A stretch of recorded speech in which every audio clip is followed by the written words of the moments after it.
फेब्रुवारीमध्ये दिल्लीत होणाऱ्या अखिल भारतीय मराठी साहित्य संमेलनाच्या प्रवेशद्वाराला स्वातंत्र्यवीर सावरकर यांचं नाव देण्यात आलंय। मराठी साहित्य संमेलनाचे स्थळ, प्रवेशद्वार किंवा व्यासपीठाला स्वातंत्र्यवीर सावरकर यांचे नाव द्यावे अशी मागणी साहित्यकारांनी केलेली होती। सावरकर प्रेमींनी तशी मागणी केलेली होती, तर महामंडळ आणि आयोजकांकडे ही मागणी करण्यात आली होती।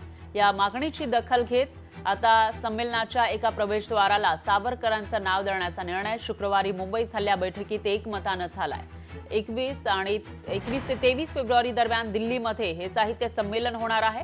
तालकटोरा मैदानावरील जे मुख्य प्रवेशद्वार असेल त्याला लोकमान्य टिळक यांचं नाव देण्यात येईल आणि मैदानाच्या आत व्हीआयपी प्रवेशद्वाराला स्वातंत्र्यवीर सावरकर असं नाव देण्यात येईल।